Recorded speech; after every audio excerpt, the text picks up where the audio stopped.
Bonjour tout le monde, comme d'habitude, on est fiers d'être là aujourd'hui, comme tous les vendredis.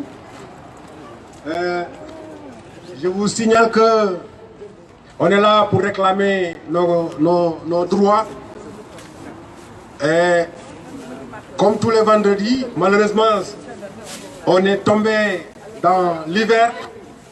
Donc il nous fait plus ou moins 2 degrés, comme d'habitude. On est fiers d'être là. Et on félicite tout le monde qui sont là. On vous dit, tous les Sénégalais vous regardent. Et félicitations à tout le monde. Comme vous le savez aujourd'hui, c'est le dernier jour de manif qu'on va pouvoir faire ici pour réclamer nos cartes d'identité. Après, on va démarrer la campagne électorale pour choisir entre le président Idrissa Seck et le président Sonko qui va dégager Macky Sall le jour du 24 février. Inch'Allah. Ok. Salam alaikum. Ñoo ngi nuyu ñëpp ziar ñëpp. Di wax ni sunu mbokk sénégalais yëpp ñu ngi ñëw jàkkaarloo ak ñun di ñu seetaan ñu am mbégte ak kontaante di fi daje chaque vendredi pour wax ak waa consulat ñu jox nit ñi jox sénégalais li ñu moom muy seen carte d'identité moo ñu fi tax a daje tey di ko def chaque ajjuma tey nag mu doon ajjuma bu si mujj ndaxte dafa am lu ñu war a fu ñu war a jëm pour campagne yi ñuy wax yàlla moo nga xam ni moo ñu moom ñun ñëpp mu may ñu tal ak wér ba fekkee ko def Sénégal jàmm ba élection yi romb si jàmm ñu jëlee fii président Macky Sall le 24 février 2019. Bon, voilà, donc c'est pour vous dire que dañu am ñaari candidat yoo xam ne nii Inch'Allah muy candidat le président Sonko ak le président Idrissa Seck ñoom ñaar ñooñu bu neexee yàlla dinañ fi jëlee Macky Sall le soir du 24 février 2019 ku ne amiin yàlla na nga ko fekkee. Pour ne pas monopoliser la parole pour bañ a téye kaddu gi mu gën a bëri dañuy commencer passe kaddu gi sunu frère yu fi ne sunu mbokk yu fi ne nekk fi teew fi tey pour wax ak askanu Sénégal. ma présenté wu man maa ngi tudd Ousmane Ndiaye Ponce lañ may wooyee si wàllu politique bi waaw comme ni ñu ko waxee Ponce bari wax voilà donc tey opposition moo ñu fi tax a daje du affaire u parti mais gëm leen ni ñun ñëpp Sénégal moo ñu tax a jóg moo tax ñu taxaw si sedd bi di wax ni kaddu bi comme ni ñu koy defee chaque vendredi dafa am kuy tijji moom laay fas yéene di ko jox muy tijji chaque vendredi muy Bengeloun la ñuy tijjee tey sunu kaddu. Bengeloun, vous avez la parole moom la ñuy tijjee toujours parce que dañoo jig am kaay fii Bengeloun.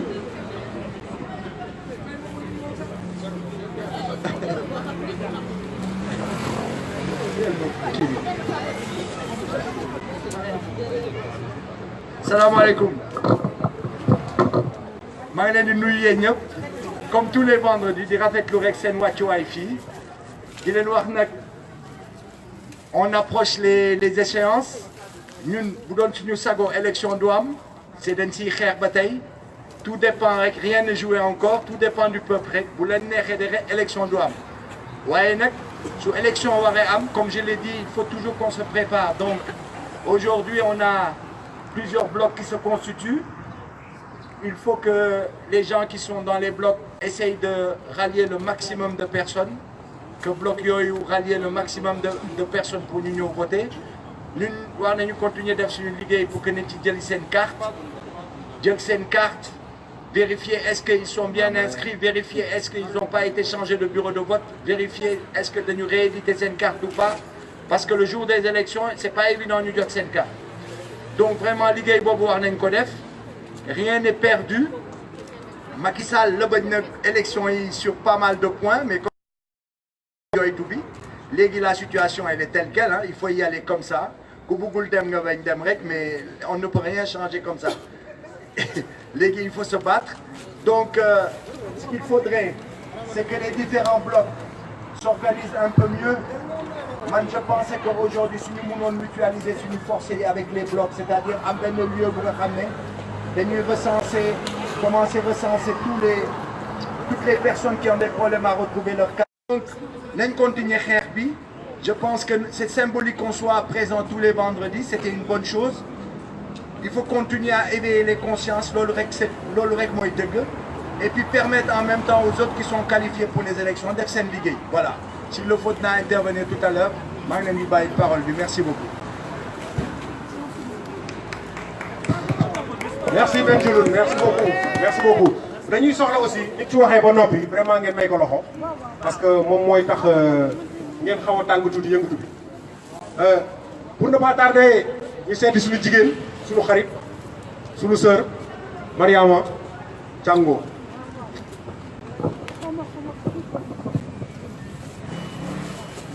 Salam alaikum Sénégalais, salam alaikum représentants ou candidats yep, partis politiques, mouvements citoyens et que la société civile aussi. Je suis sant ñëpp di gërëm ñëpp combat bi gudd na mais ñu ngi nekk ci dernier virage bi mooy tey yi nga xamante ne avant ñi commencé campagne. Donc di sant ñëpp di jaajëfal ñëpp ndax c'est pas évident dafay taw di neiger mais dañuy taxaw fii taxawaayu sénégalais bëgg a delloo Sénégal au Sénégalais loolu moo nekk taxawaay bi di sant ñëpp ci seen déplacement macha allah. Comme nu ko Boubacar Benjeloun waxee nañ ko doxalee noonu ndax départu Macky Sall demande sociale la sénégalais yëpp nañ dem jëli seen carte électeur. Bu ñu xaar dara nañu dem jëli seen carte électeur ndax kuy changer Sénégal du nekk ivoirien du nekk burkinabé sénégalais mooy delloo Sénégal sénégalais.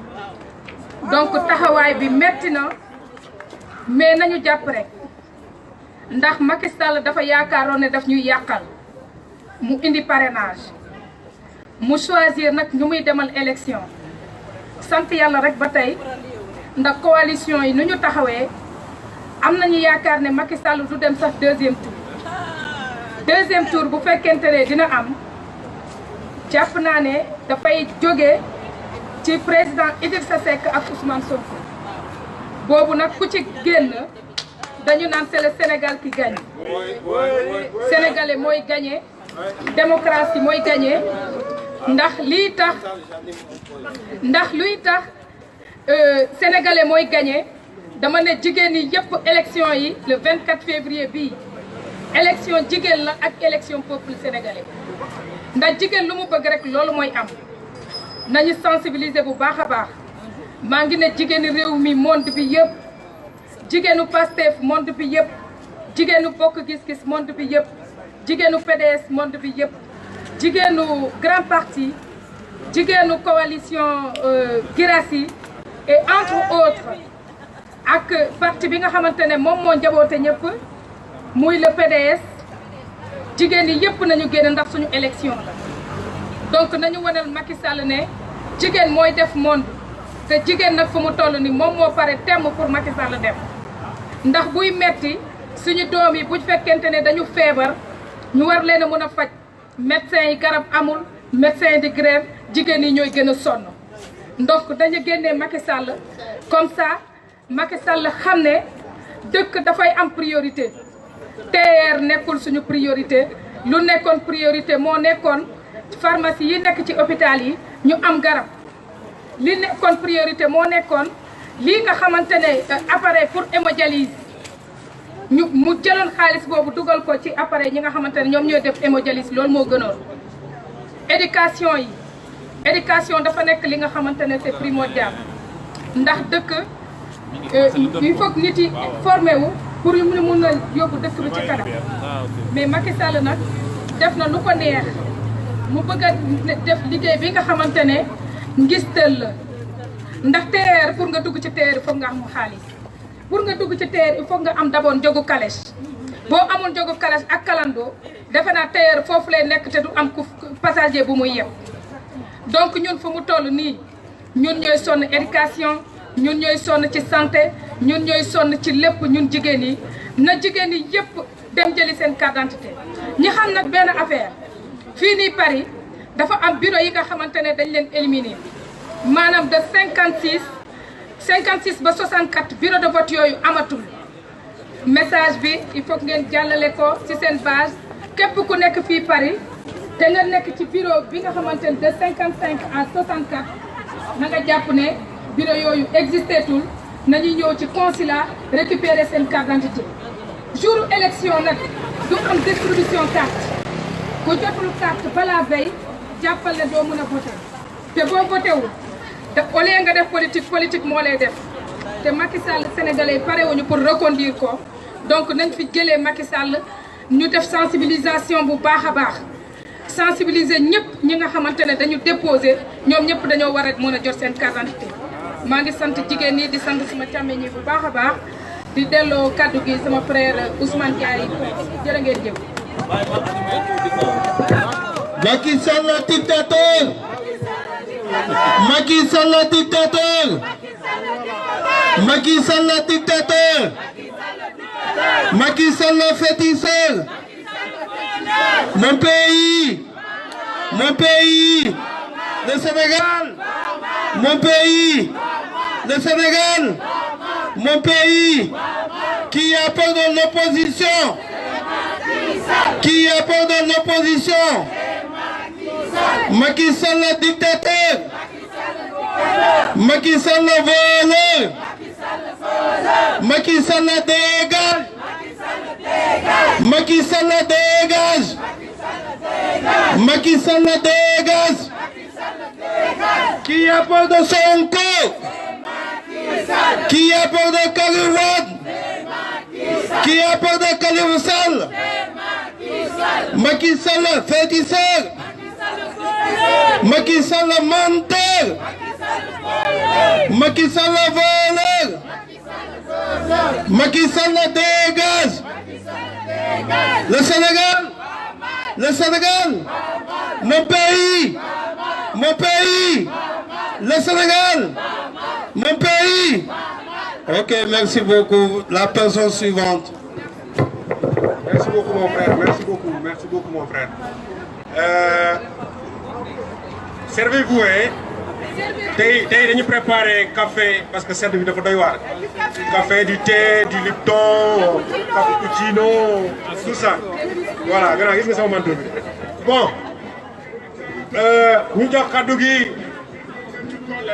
Pour amee urgence. Ku may musical fii. Rek, on attend là s'il vous plaît.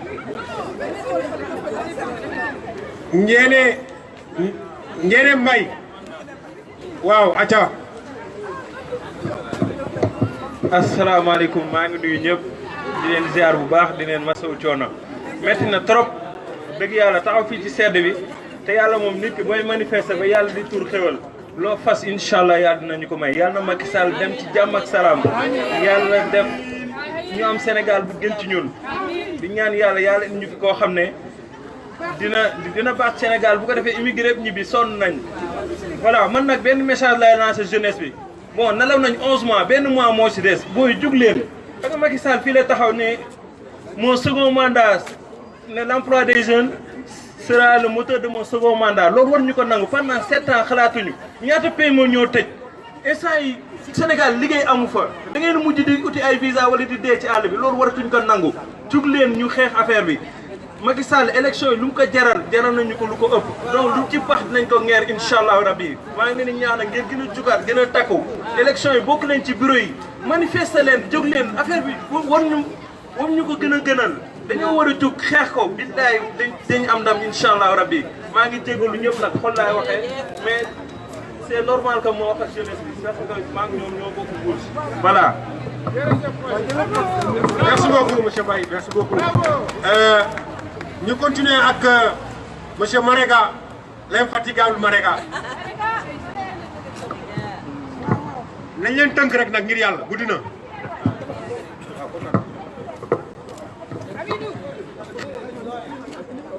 Bonjour tout le monde, bonsoir tout le monde. Bon, dafa am ñu ne élection warul am ñu ne nañu dem élection. Chacun a ses raisons. Macky Sall tey moom moo ne day choisir ay candidats am 5 candidats moo am mu choisir 5 candidats seppi ñi mu bëgg a seppi tànn ñi mu bëgg a tànn. loolu nag jàngat bi ci am mooy Macky Sall dafa pare defar ay résultats am nga xam ne au soir du 24 février mu ne moom gagné na au premier tour déjà joxewul carte électeurs yi te directeur des élections démb ci guddi mu ngi annoncé ne joxe nañu plus de 98% des cartes. Ça veut dire que 200 000 cartes moo des yi nga xam ne joxewuñu ko. et ñun xam nañ ne plus de presque 2 millions de cartes yoo xam ne tey distribué wuñu ko loolu moo am tey te loolu mooy dëgg.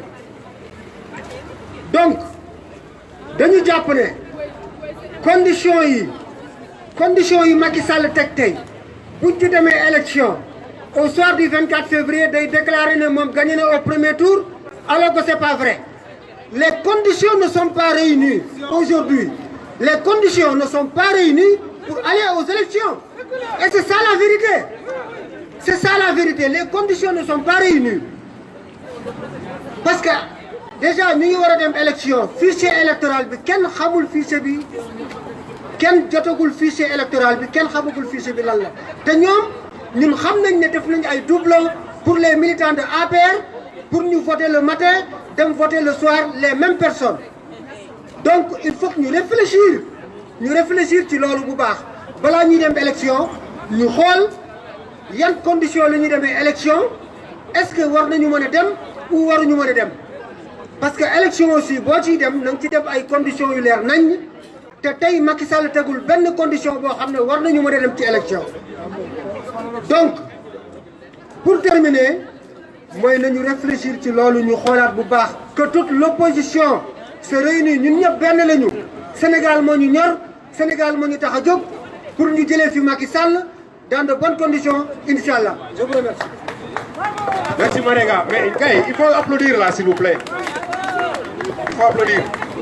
Merci beaucoup Marega. On va poursuivre avec notre sœur Dieynabou Diallo.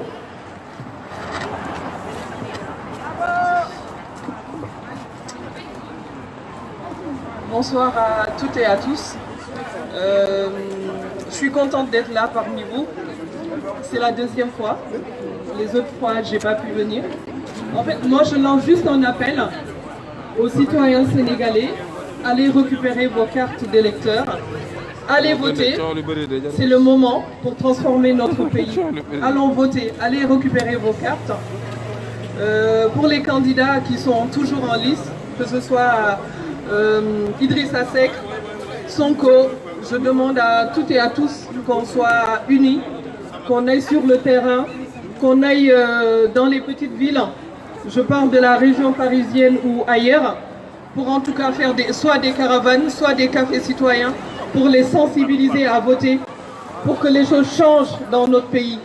On en a marre des dictateurs, on en a marre de ce qui se passe en ce moment au Sénégal. Pourquoi mettre en place un TER? Pourquoi ne pas favoriser l'artisanat? On est en train de s'endetter encore. Ce sera nous, notre génération et les générations futures qui vont payer plus tard. Donc réveillons-nous Sénégalais, que ce soit moi, que ce soit partout. Allons chercher les indécis parce qu'il y a beaucoup de Sénégalais qui n'ont pas envie de voter parce qu'ils ne croient plus au changement du pays. Parce que les présidents passent, ils nous promettent des choses et rien ne change. Donc là, allons-y, ne restons plus chez nous. Allons récupérer notre carte, c'est notre arme pour pouvoir transformer notre cher Sénégal. Je vous remercie. Voilà, il faut les mettre. Merci beaucoup, système. Merci beaucoup, Seynabou. Gaynabou. Nous continuons avec notre frère Momodou Samaté. Viens par là. Waaw nañu tënk rek. Ana kan mooy Mamadou Bi. Excusez-nous, hein. Les conditions climatiques et la lumière, tout ça, ça compte. Ça va,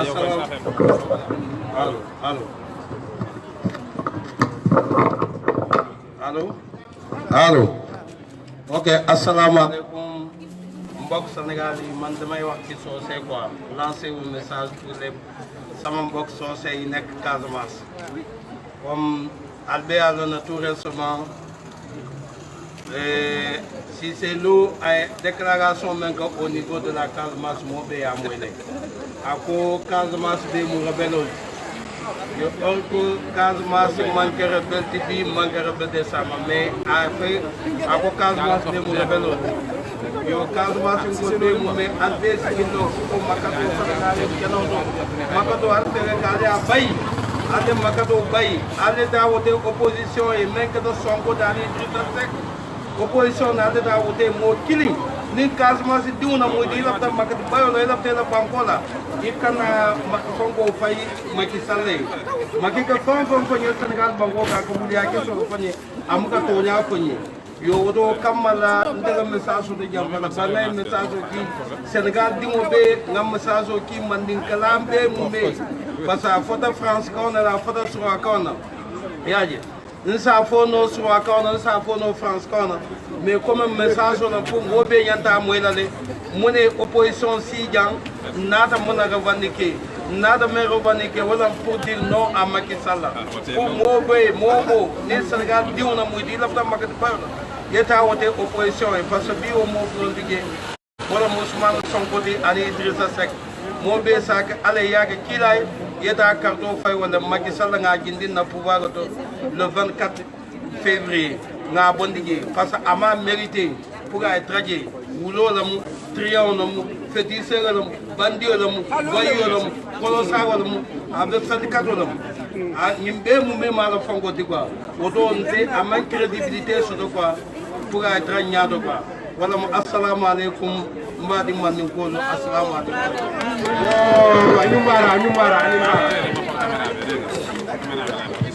Merci beaucoup, Maudou, merci beaucoup. S'il vous plaît, Cheikh, organise derrière là, nous approchez-vous, parce que nous, pour Hortan, on est en mission, nous pour liguer. Tout à fait. Voilà, il faut comprendre cela. S'il vous plaît, organisez le Siganao, qui est notre coordinateur. Soit organisez le Khamasdara. Voilà. Merci beaucoup. Donc, ana sama système Mamsen, sama dëkkandoo. Mamsen la ñuy laaj. Borom farine bi. Ak Macky Sall xam na la. Farine bu mu saf-saf.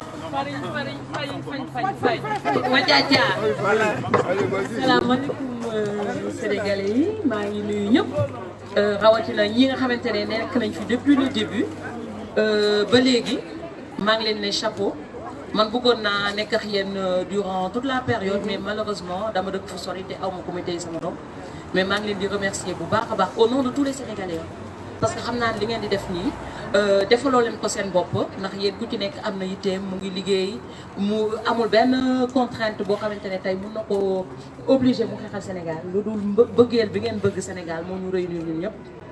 donc tey nag départ Macky Sall c'est imminent ça dépend que ci Sénégalais yi bu fekkente ne tey jaral na leen.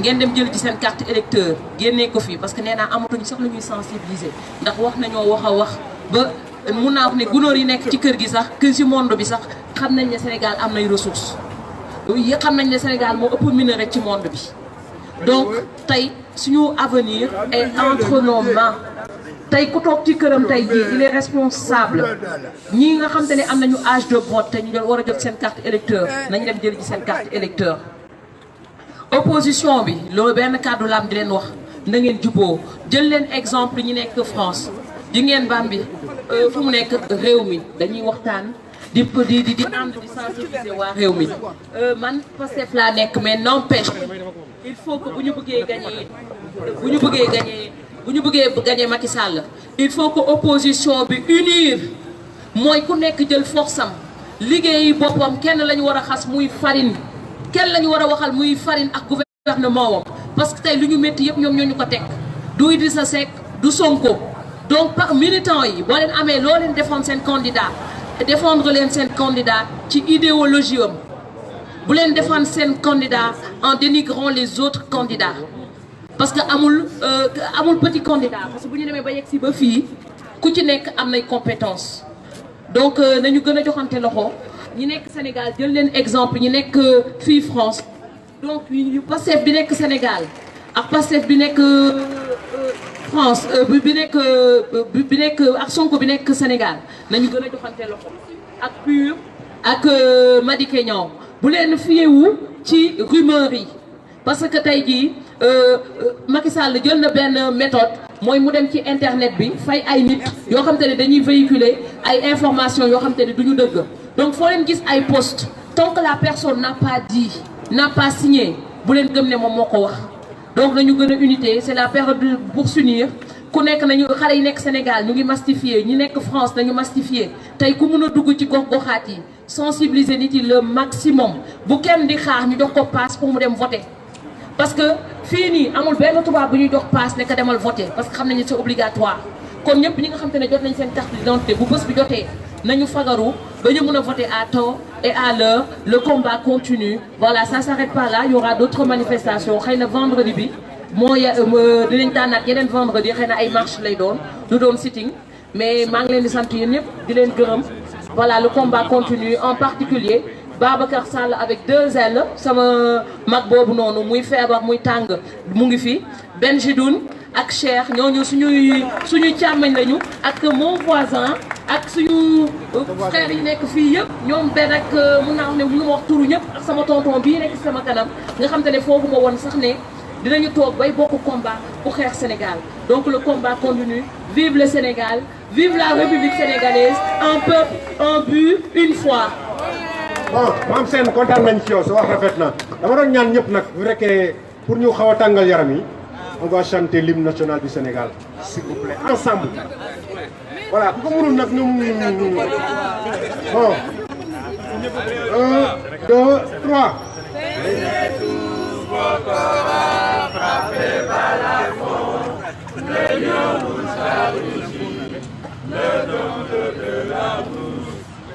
On s'était lancé, n'hésitez pas les ténèbres au soleil.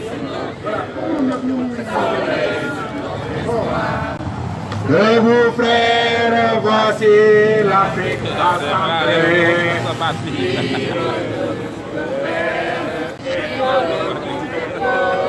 Mais plus que frères, le Sénégal debout. Unissons la mer et les sources. Unissons la terre et la forêt. Salut Afrique. Avec des applaudissements. Merci beaucoup, merci beaucoup. Voilà, vous voyez, ça fait du bien là, accès de vie. C'est bon. Nous continuons avec notre ami M. Thiam Ibrahim. Un autre avenir sous nos Kharit. Ibrahim Thiam. Frère Mariama, effectivement. En fait, nous devons dire que le départ de Macky est une exigence nationale. Et c'est également quelque chose pour amener pour amour Sénégal du dem kanam. Mais nous devons dire opposition également. Le temps des gesticulations, nous devons arrêter. C'est très bien, nous manifester. Aujourd'hui, le temps est venu de sécuriser le vote pour demain. Pour nous arrêter toutes ces manifestations-là, se concentrer comment faire pour sécuriser le vote et pour gagner les élections. Je vous remercie. L'Énéral, nous autres à venir, on est ancré dans l'opposition sénégalaise. Et on le dit, on le répète, on est dans aucune coalition, mais on est totalement ancré dans l'opposition. Et nous sommes prêts à participer pour la sécurisation des votes. Merci Wassalam. Merci, ouais. Merci beaucoup, grand frère. Merci beaucoup, monsieur Thiam. Merci beaucoup. Alma Faye bi.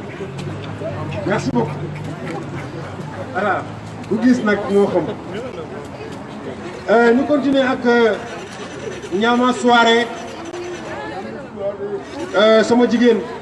Rappel. Allez, tu peux parler pour tout le Sénégal et surtout à tes parents de Kédougou, Animbara. Asalaamaaleykum. maa leen di nuyu sant leen gërëm di leen wax man damay wax au nom des femmes surtout jigéen ñi laay gën a ñaax parce que jigéen fu mu nekk rek bu set lépp yëpp donc les femmes nañ jóg opposition benn la opposition du Sonko Idi Sonko benn lañu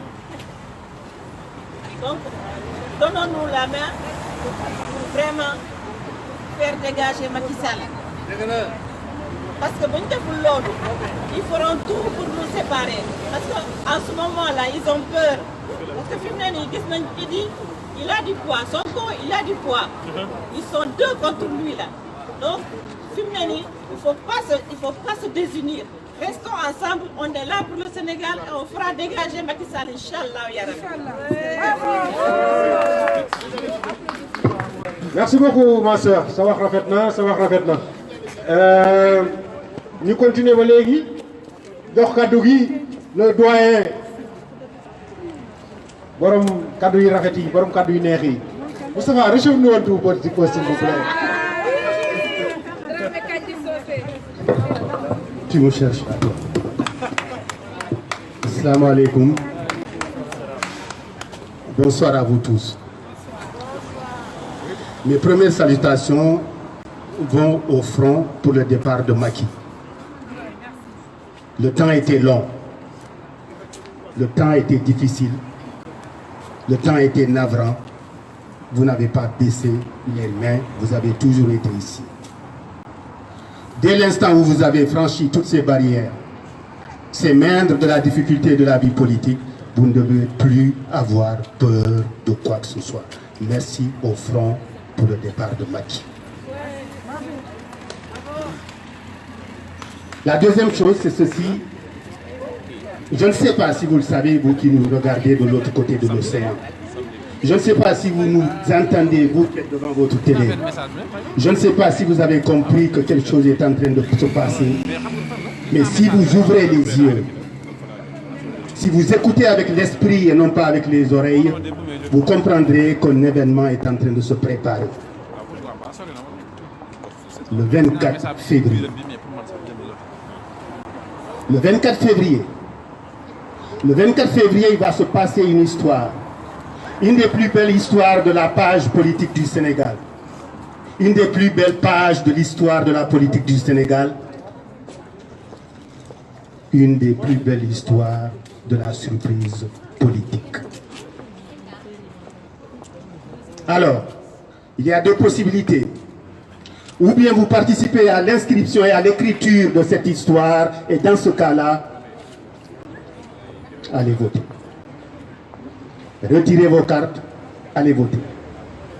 Le 24 février, il va se passer une histoire. Une histoire pour vos grands-mères, histoire pour vos grands-parents, histoire pour vous-mêmes, une histoire pour vos enfants. Mais je vais vous dire la vérité. Le TER ne sifflera qu'une seule fois. Il ne sifflera qu'une seule fois. Alors, dans ce cas-là, on regardera la télé, la joie dans le cœur, vieillards et enfants, hommes et femmes. On regardera Macky, on lui dira tout simplement joyeuse retraite ex-président. Il partira le 24 parce que le premier tour, il ne pourra pas gagner. Ils nous ont fait croire que c'était possible. Ce que Dieu n'a pas rendu possible, l'homme est incapable de le faire. Macky, le premier tour, tu n'es même pas sûr d'être là. La troisième chose que je vais vous dire, c'est ceci. Vous avez tous été blessés. Vos enfants ont été blessés. Votre nation a été blessée. Votre république a été blessée. Vos principes ont été blessés. Votre combat est blessé.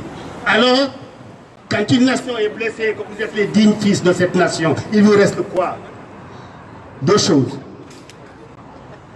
Allez soigner la nation dans la rue par la révolte, et ce que vous faites. Vous l'avez si bien fait jusqu'à présent, et l'histoire retiendra que vous avez été les meilleurs. Merci. Ou alors, allez soigner la nation dans les urnes. Mais les urnes, c'est vous. C'est vous. C'est toi. Toi le forgeron, toi le tailleur, toi le chauffeur, toi le député qui est mécontent, toi l'infirmier, toi la sage-femme, toi l'agriculteur, toi le pêcheur. L'histoire t'appartient et c'est à toi de soigner ta nation que le Conseil constitutionnel a blessé. Va soigner ta nation que l'instrumentalisation de la justice a blessé. Soigne ta nation qu'un seul homme, despote, omniscient, omnipotent a blessé par une seule signature en trahissant tout son peuple. Soigne ta nation. Soigne ta nation. Réveille-toi. Règle ton compte avec Macky et c'est maintenant ou jamais. Règle ton compte avec Macky et sa famille, c'est maintenant. Macky et sa république de transhumants, c'est maintenant. Macky et sa triche, c'est maintenant. Macky et la fraude haut de gamme, c'est maintenant. Macky dégage, Macky dégage, Macky dégage. Le Sénégal a besoin de vous. Je vous remercie. Merci grand. Je savais que vous avez les paroles. Les gens seront heureux. Hein? Content ngeen. Merci Moustapha Dramé. Waaw borom kàddu yi neex. Waaw ñu continuer ak animaux encore ti. Non dama xaw a yóbbu la. Ani sunu jigéen Tina Camara ñu jox ko kàddu gi mu wax ak ñun tey.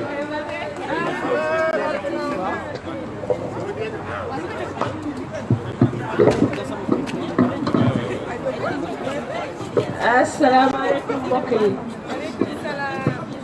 Juma Mubarak ñu ngi leen di ziare yéen ñëpp sénégalais sénégalais jërë ngeen jëf ci seen taxawaay.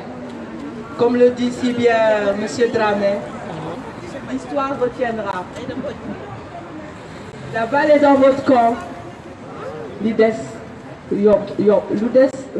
jot yomb pardon. Lu jot yomb. Sonn nanu tàyyi nanu daw nanu daanu nanu jóg nanu dans la neige sous la pluie lépp Sénégal moo nu ko jaral. dañu bëgg changement.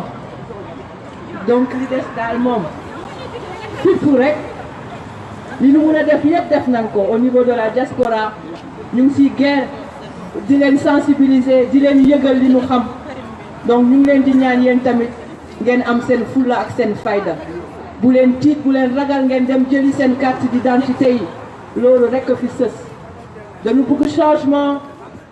Le 24 février inchallah 2019 dañu bëgg beneen président de la République bu mun a yore dëkk bi mun a développer suñu Sénégalais yépp mun si gis seen bopp. Profitoo si dëkk bi si ressources naturelles yi si emploi yi si santé bi lépp jëm kanam inchallah. Donc léegi daal des na si yéen ñu ngi leen di ñaan suñu famille yi nekk Sénégal yéen ñëpp ngeen ubbi seen bët ubbi seen nopp di déglu di xam affaire yi mbir bi nu fu mu toll. ngeen dem nag ñu ngi leen di ñaan yéen ñëpp ngeen dem jël seen carte d'identité pour mun a teew le 24 février voter na ngeen voter ku leen neex sauf Macky Sall na ngeen voter ku mun a yore dëkk bi développer suñu Sénégal diaspora bi ñibbi si jàmm ak salaam liggéey ak waa askan bi dimbale leen réew mi mun a jëm kanam ñu ngi siy profitoo nag di remercier coalition bi di remercier parti politique yi fi nekk yëpp waa PASTEF waa Girassi mouvement yi société civile bokk gis-gis waa réew mi bien sûr yéen ñëpp fàttewuñu kenn PDS waa Khalifa yi yéen ñëpp ñu ngi leen di ziare di leen wax seul le combat paye. Seul le combat paye. Donc toutes les personnes qui ont été recalées, ces 25 yéen ñëpp ñu ngi leen di ziare di leen sargal di leen wax l'aventure continue.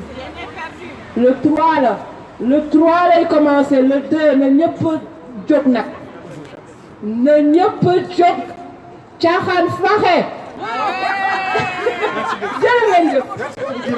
Mais leen ko loxo s'il vous plaît là. Applaudir si la personne parle, a fini de parler s'il vous plaît. Ñu continuer ak sunu frère, sunu grand, sunu mag, sunu conseiller, sunu doyen, mon frère à moi, Moussa Diémé.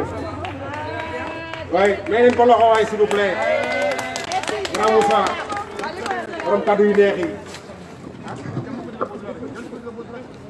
Mes chers compatriotes, je voudrais, en rendant hommage au Front pour le départ de Macky, commencer par le faire en direction des Amazones, que nous comptons parmi nous, malgré les intempéries, malgré les conditions. C'est avec constance que le Front pour le départ de Macky a mené ses activités jusqu'à leur terme, parce que bientôt nous entrons en campagne électorale. Le Sénégal régresse sur beaucoup de plans. Il a beaucoup régressé. Il est comparable à l'apartheid, parce que au mois de mars 1960, luttant contre les passes auxquelles les Noirs devaient présenter, que les Noirs devaient présenter pour pouvoir circuler, les gens de l'ANC avaient décrété un boycott. Sur cette lutte, ils furent arrêtés, dont Nelson Mandela. Et quand le juge a dit qu'il fallait les libérer, le régime a attendu 1 h du matin pour les libérer. Au sortir, on leur a dit, Mandela, au nom de l'état d'urgence, nous vous arrêtons. Voilà, c'est ce qui s'est passé exactement avec ces jeunes khalifistes qui ont été arrêtés tout récemment à Dakar et qui devaient être libérés des suites d'une décision de justice et qu'on a cueillis devant la porte de la maison d'arrêt pour les arrêter encore une fois. Est-ce que cela n'est pas plus grave en 2019 que de se comporter que de l'apartheid du 19e siècle? Voilà notre pays. Mesdames, Messieurs, ce qui nous reste, avec tout ce que nous avons vu, c'est de se mobiliser. De se mobiliser et de ratisser large pour que le maximum de Sénégalais puissent voter. Car ne pas le faire, c'est laisser au boulevard à Macky Sall, qui va rester là pendant 5 ans et après il nous demandera un 3e mandat, parce qu'il n'y a pas de disposition dans la Constitution qui garantisse que le mandat, le premier mandat fait partie de la limitation des mandats. Donc c'est cela qu'il faut regarder. Est-ce que allons-nous dire que les conditions ne sont pas réunies et laisser pour qu'il passe? Et personne. Nous avons l'expérience des boycotts des élections, qu'il s'agisse d'élections municipales ou d'élections législatives. Nous les avons vus en 2007. Nous avons vu le boycott en 1991. Si vous n'êtes pas là, la politique de la chaise vide ne règle aucun problème.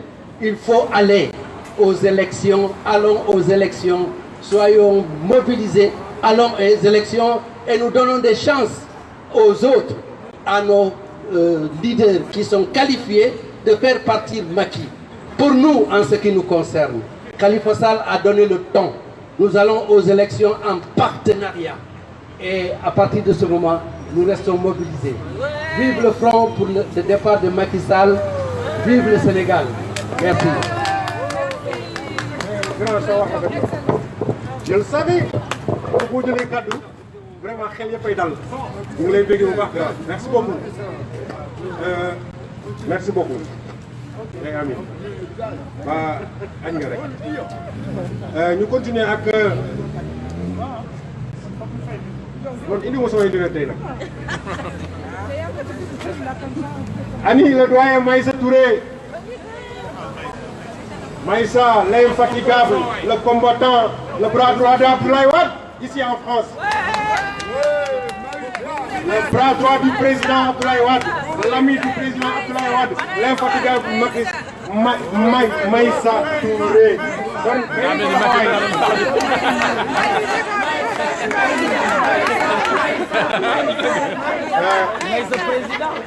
Je vous donne la parole, Maïssa.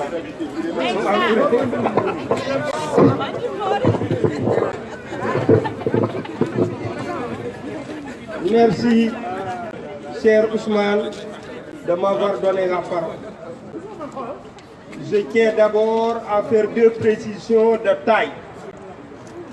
Le PDS n'appelle pas au boycott des élections présidentielles.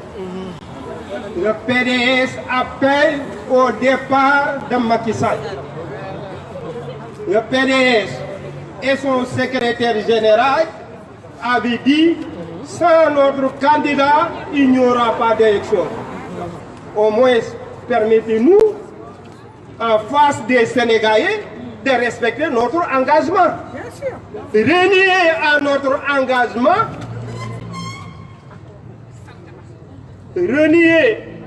à notre engagement, c'est de se décrédibiliser face au Sénégal. Permettez-nous au moins de se battre, d'imposer à Macky Sall notre candidat. Et c'est possible. Mais nous n'avons jamais dit la politique de 16 villes, le PDS n'en fait pas partie. Le PDS a une seule fois dans son histoire boycotté des élections. Depuis lors, Abdoulaye Wade a dit nous ne boycotterons plus des élections. Si le PDS participe à l'élection du Haut Conseil de la République, à plus forte raison, des élections présidentielles où l'avenir du Sénégal sera défini. Donc c'est un faux débat. Nous allons nous battre pour un processus électoral transparent. C'est ça la vérité.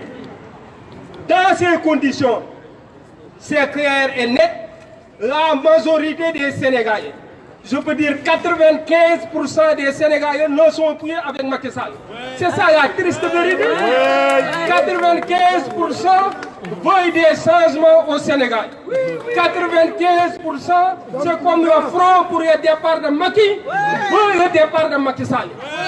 Maintenant, est-ce que dans ces conditions, où des Sénégalais n'ont pas leur carte d'électeur, où des Sénégalais ont deux cartes d'électeur, deux bureaux de vote différents, deux centres de vote différents, où des Sénégalais ont une seule carte électeur, où leur bureau de vote n'existe pas.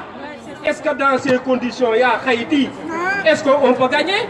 Non, non, non, non. Est-ce qu'on peut gagner? Non. Mais permettez-nous de se battre pour imposer à Macky Sall un processus électoral transparent.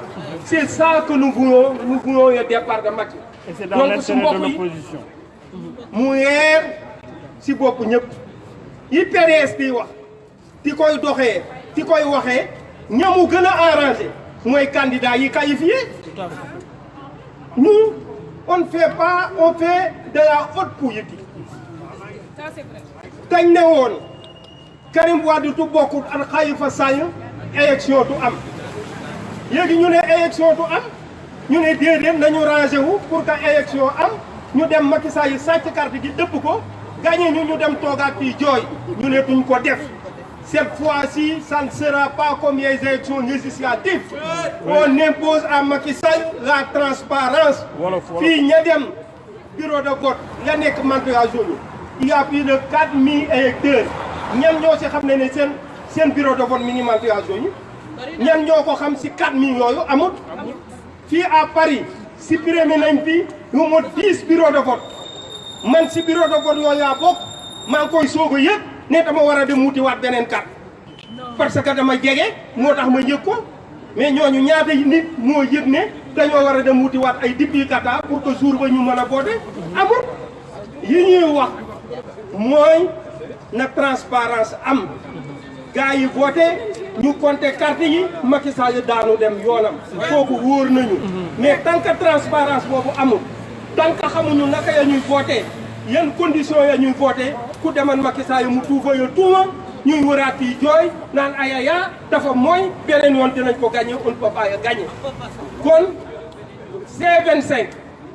bi ñu réunir dañ ne conseil constitutionnel bii àndatu ñoon moom te élection yi Macky Sall yi système am ya teg kan mooy superviser élection yi ñu ne Doudou Ndir mooy président de la Sénat kooku retraité na mooy mon ami Ben ak Babacar xam nañ ne des Sénat bi nekk fii ci Paris ce sont des arbitres qui ne souffrent pas des fautes du amee ñu gaañ beneen jour bi arbitre bi du ko souffler to am marqué bii mu ne marqué woo bii keneen kee marqué bii te wër na yéen yaa marqué bii est-ce que décennat boobu crédible na pour superviser élection yi décennat bi xam na ne la loi électorale daf ne pour nga changer bureau de vote ou centre de vote da ngay ñëw ci commission administrative bi nga ne man kat Paris laa doon voté bureau de vote am na ventilation yi am na cré am na horaire te ma bëgg a changer ñu changer mais yooyu amul dañoo jëy adresse yi transféré ko donc ñoom appliqué ñu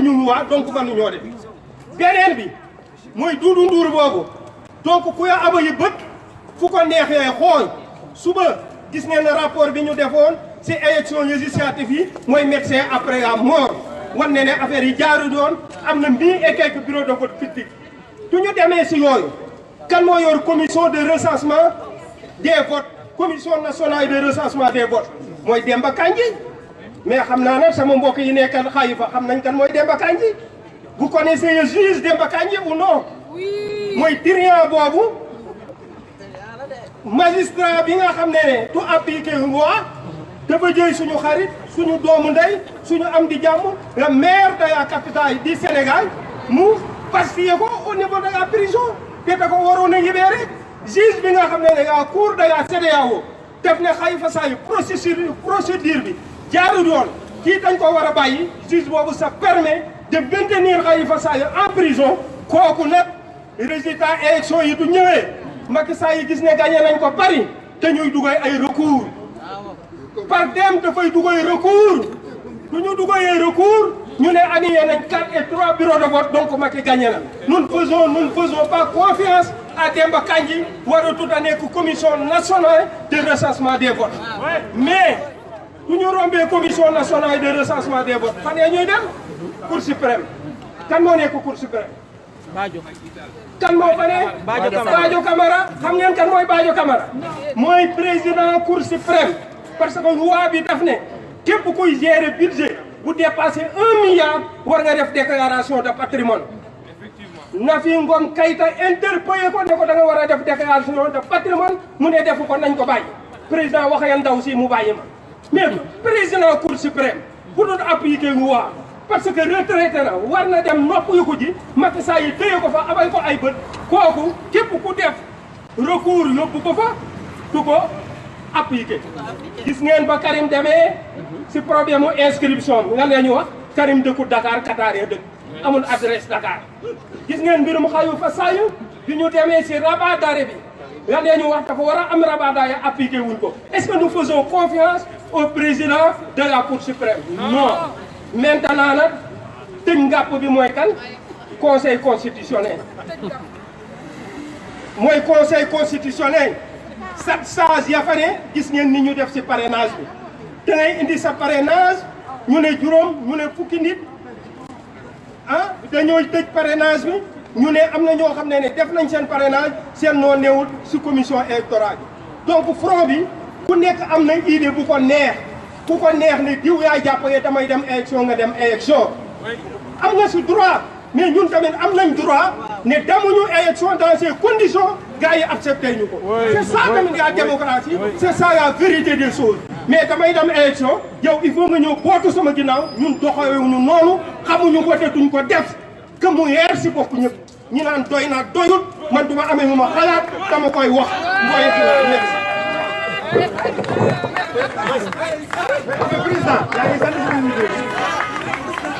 waaye dañ koy comprendre nag dañ koy comprendre parce que vraiment émotion lay waxee vraiment merci beaucoup président Maïssa merci beaucoup ñu continuer ak benn musique saay-saay bi il faut ñu teg saay-saay bi année Viviane na préparé wu après da nga ñu saay-saay bi ñu déglu s'il vous plaît.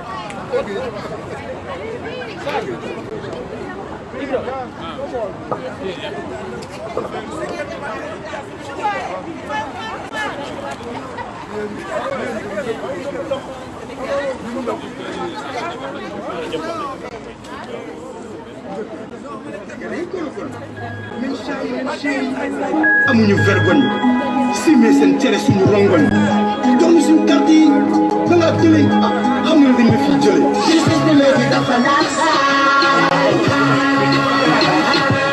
li dugg nag bi lépp daf ko jaay ñi ànd ak moom ñoo ngi naat saay léegi nag mag yi mooy saay saay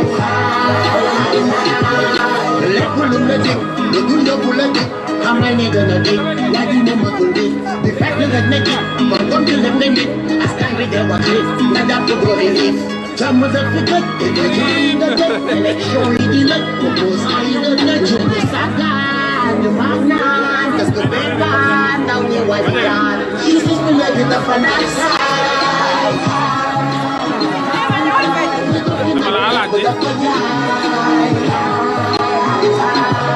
ñi àndal moom ñoo ngi naa saay Macky mooy saay saay fi mu ne ñëpp laas yow mi nga gis dox mais chaque fois ñu xof da nga ñu mi de soow lu wax rek waxee tey la suñu xeet lebe suñu det dañu ma nga l'hôpital ñàkk plateau médical falu fàttali la fal sa bopp rek la defal référendum de sa loi bëgg nangu suñu droit joxoon ndaw ñi ay emploi payer sa diplôme en bois kuy sa poche ay milliards mooy pata boobu noonu ko puuf gouvernement c'est kona daf sa bopp ay vieillard bés yo bés ak milliards justice bi léegi dafa laal saay liggéey fi nag lépp dafa jaay ñi ànd ak moom ñoo ngi laal saay Macky mooy saay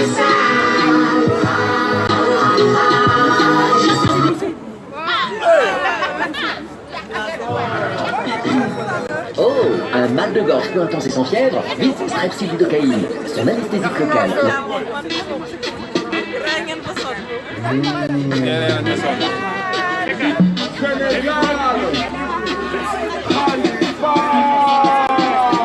Macky dégage, Macky dégage, Samaki allez dégage, Macky dégage, Macky dégage, Samaki allez dégage. Yap nañ Yàlla ci seen borom yeme sëriñ si def leen borom ngeen foog nit yi yéen a leen moom liggéey yi du yi vraiment yéen a ñàkk jom bëgg ngeen réew mi nañu fogoon yërëm askan wi ngeen yaakaaroon yokkute réew mi ngeen ñu digoon naka badoola yi jaami yéen a fi gën a bon injustice yokk na fi mauvaise valeur yokk fi suñu valeur yokk fi naaf seen nguur pauvreté bi jógu fi lekkante bi jógu fi démocratie dena fi naaf seen nguur Macky dégage Macky dégage Samaki allez dégage Macky dégage Macky dégage Samaki Macky dégage ay sant kat maa ngi biir waaw asalaamaaleykum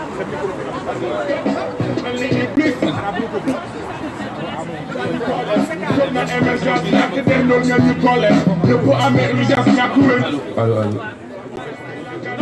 dégage Macky dégage Macky dégage Samaki allez dégage Macky dégage Macky dégage Samaki allez dégage santé baa ngi tooy éducation baa ngi sooy sécurité kaaraange ak liggéey gëm ci yooy sa dundu lépp nooy sàcc ak fen yu tooy ñu yeewu nañ la nañu na fi yam naa doy mu tëdd kaa dinañ dow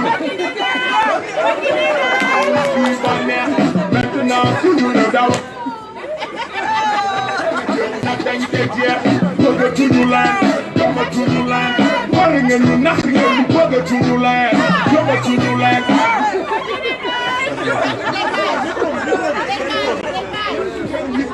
ñaskungal mënoo leen ci kees ndax seen gàngoor mën ngeen defal da ngeen tuune ci bépp boor magam tuune jigéen ak góor tous les Sénégalais ont crié fort ñu ne yéen ñëpp dégagez allez dehors Sénégal ñëpp doyal lañ Sénégal ñëpp doyal lañ Sénégal ñëpp tayi nañ Sénégal ñëpp doyal lañ Sénégal ñëpp tayi nañ leen suuf Salmaki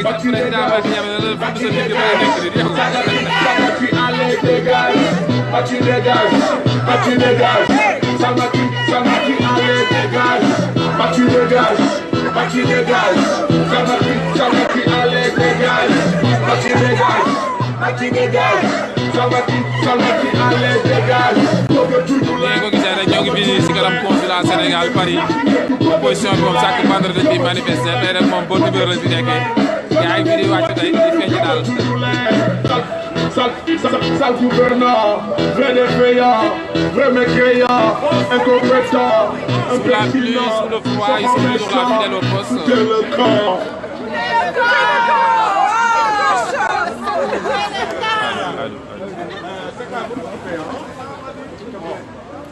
waaw bon nag gars yu baax yi continuer suñu manifestation. ça va yow moom ñun. Aïda yow ñu wax nga ni. comme niñ koy continuer di def rek ñu ngi wax ñëpp ñu ñuy seetaan yi def si bokk il faut que ñu teg ci musique gu saay-saay bi pour wax sénégalais yëpp ni saay-saay bi rek foo war a jógee. bëggal nañ si moom sëkk te nee naa leen ñaari candidat ñoo taxaw Sénégal ñoo xam ne ni ñoo fi mën a jëlee saay-saay bi voilà. wax ko ci kaw yàgg nañ ko wax te nañ ko waxaat du président Idrissa Seck ak président Ousmane Sonko. sama gars yi dañu leen continuer manifestation bi s'il vous plaît là. Maïssa Touré s'il vous plaît Benjeloun jege si leen ñu continuer s'il vous plaît voilà jege si leen ñu continuer ngeen bay waxtaan bi s'il vous plaît. ça va. voilà on va donner la parole à notre sœur Viviane borom xadar bi ngir yàlla rek Viviane aca Allô, bonsoir, mes frères et sœurs. maa ngi leen di nuyu di leen jaajëfal di leen tàggatoo rek si dernier manif bi ñuy def fii hebdomadairement tous les vendredis. voilà di leen naan dugg sama compte mooy interpersonnel ak ñi lay corrompu temps yi sax ñu may ñëw benn waaye may jéem baab naan bu ñu yóbbu ci gars yi jox la 200 millions loolu tax maa jóg.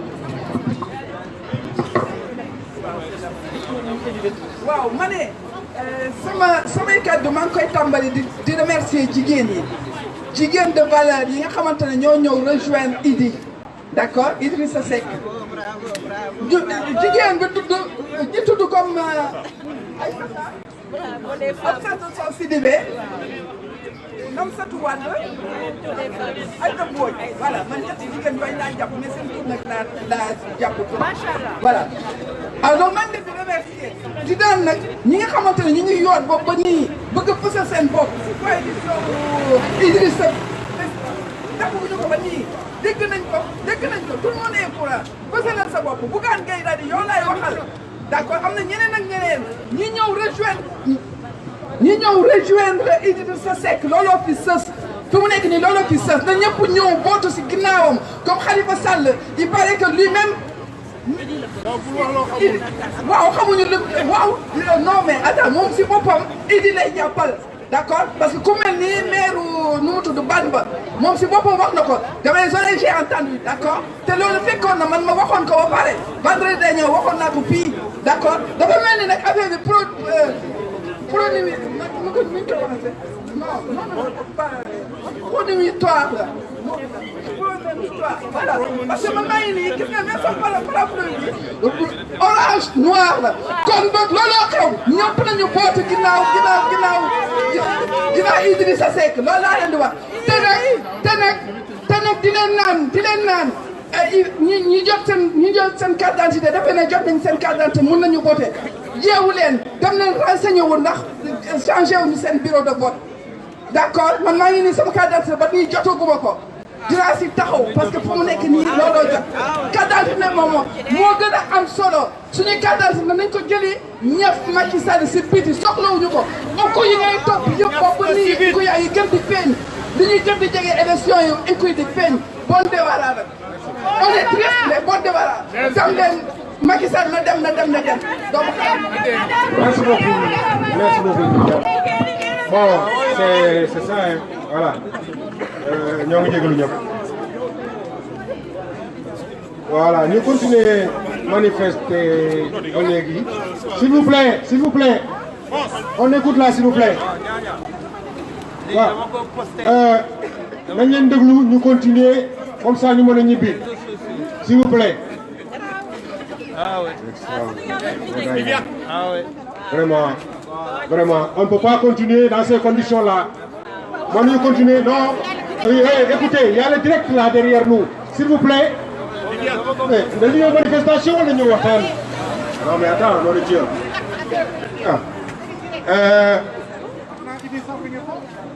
Lenn rek laa leen bëggoon wax. Écoutez s'il vous plaît. Lenn laa leen bëggoon wax mu leer si bopp ñëpp. Front bi dañ ci daje tey wax dëgg yàlla waa PASTEF ñi ngi fii waa PS ñi ngi fii PDS Khalifa waa Rewmi parti yëpp a ngi fii sauf waa Bokk Gis Gis ñëpp a ngi fii waa grand parti PUR rek moo fi newul ak waa Madické donc président Ousmane Sonko ak président Khalifa Sall vraiment ñi ngi ñaan yàlla defal leen jàmm bu ñu yegg si élection yi ak jàmm ñu jëlee fi Macky Sall loolu laa bëggoon lancé ñëpp xam ko. ñu continuer si manifestation bi di am mbégte di jox kàddu gi suñu grand l'infatigable koo xam ne nii bu deewaloon fii tey bu ñuy tàmbalee on était que 3 4 5 6 ba tey mbooloo mi taxaw fi waaw su ma waxee rek xam nga ku ma bëgg a wax muy l'infatigable le grand Babacar Sall.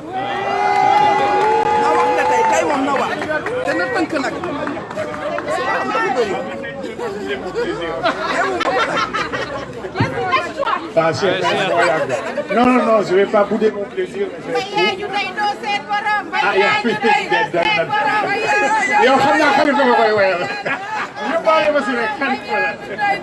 Assalamu alaikum mbokk yi.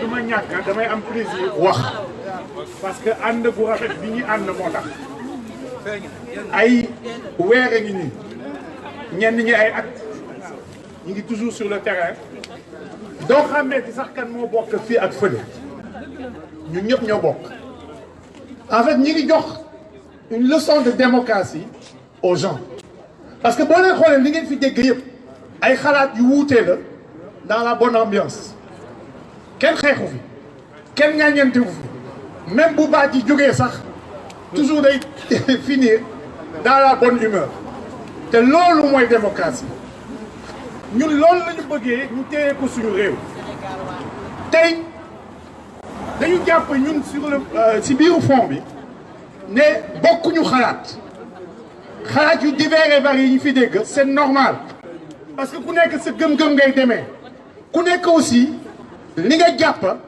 mooy ne te ñun ñëpp defe naa mën nañu ànd si loolu mooy déroulement wu élection yi processus bi ñun ñëpp nangu nañ ne jaarul yoon différence bi ñu am rek mooy naka lañ koy fajee ñii dafa am ni ñu jàppee ne dañuy fekk Macky si jaay doole googu mu ñu jaay doole ñeneen ñi jàpp ne dañu war a fexe ba Macky ñu won ko ne Sénégal moo ko jiitu te day dem bàyyi fi Sénégal parce que ëpp ñu xel ëpp ñu xam-xam naam léeg-léeg du ñàkk ñu jaayanteeg moom tuuti wante intérêt supérieur Sénégal la ñuy jiital toujours parce que Sénégal bu yàqoo ñun ñëpp la yàqul man de su ma woon dogal pour vous dire que li ma bëgg a wax su ma woon dogal bu Macky Sall génnee si nguur gi dañu war a defal ko test ADN ba xam ndax Sénégal la dëgg la wala dëgg parce que doxalin gi muy doxalee nii y a de quoi se poser des questions ndax waa ji si ñun la bokk wala déet parce que jaxase nañu ba fu jaxase yem ñaareel bi mooy test aussi je pense psychiatrique ba xam ndax ànd na ak sago parce que xeetu soxoraay yi xeetu bonteef gi nga xam ne mi koy def ci Sénégal kenn mësu ko gis la politique est violente dëgg la surtout suñu réew xam nañ ko mais mësul yegg à ce niveau là mësul yegg ba nit ki sax jaamu yàlla gi muy jaamu yàlla nga xañ ko ci biir kaso loolu dafa yéeme mësul yegg ba nit ki am na xar goo xam ne ku ko jege lool nit wàññeeku ci moom nga xañ ko mu am taxawaay boobu donc xam nga ñun ñëpp dafa fexe rek ba boole ñu parce que bi ñu demee ba xam ne kii bokkul suñu daf ñu indi ñu booloo du ma guddal nag li may gàttal lenn la parce que man itam foog ma dugal sama dissension un peu dans ce jeu démocratique là bokk naa si ñoo xam ne dama gëm ne dañuy dem élection te dañuy gagné Macky Sall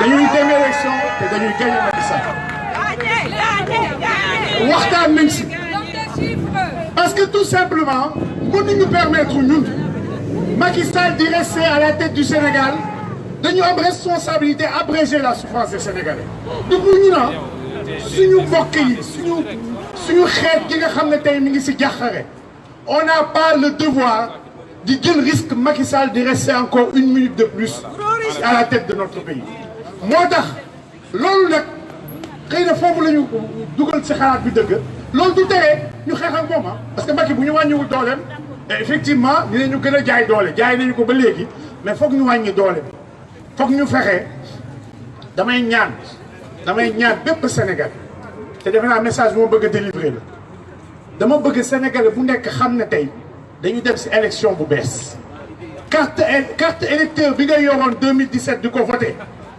bu ma amoon sañ-sañ damay ne ñëpp jàpp ne baaxatu parce que ñi ngi fi nekk depuis 2 mois di expliquer ñi nekk dans le 78 ñu nekk dans l'Oise ñu nekk fële mais leerul si Sénégalais yi leerul ba léegi parce que su ma déggee sama xarit may sa déggal wax léegi ne moom leeragul woon c'est parce que situation bi dafa complexe parce que mën nga dëkk Paris tey sax nekk si bureau boo xam ne dafa impacté wu nga war a am duplicata moo tax li ma bëgg a wax rek lu simple bu ñu jàpp ne dañu nekk Paris rek que mën nañ ñëwaat voter bépp Sénégalais c'est valable pour fii comme Sénégal c'est valable pour ñun mbokk yi ñuy suivre fii li ngeen war a def bu simple jël seen carte électeur woo consulat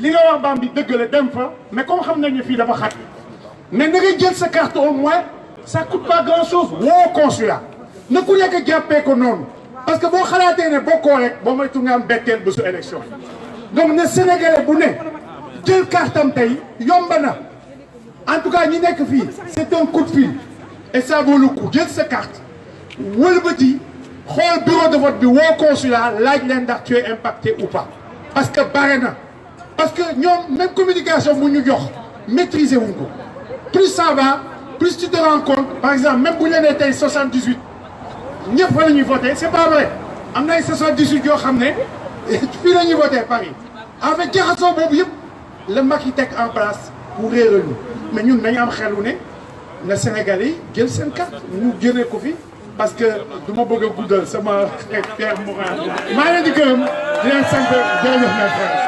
Merci beaucoup grand frère. Bien parlé, bien parlé. Babacar gis nga wuyu yi lay wuyal. Macha Allah.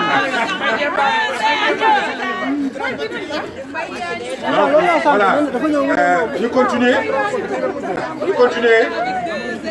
waaw nañ leen continuer comme niñ koy faral di defee chaque fois bu ñuy waxtaan dañuy góor bu waxee ba noppi il faut que jigéen wax te nee nañu parité merci beaucoup parité la ñu wax donc dañu am suñu benn jigéen joo xam ne nii wax dëgg yàlla muy xaritu Khalifa Sall moo xam ne koo xam ne nii wax dëgg yàlla fu ñu woowee manifestation daje bu ñu mënut a daje day ñëw assister muy yaay am yi lekk ko rek ko yàqal lekk rek ko yàqal yaay am yi ñëw.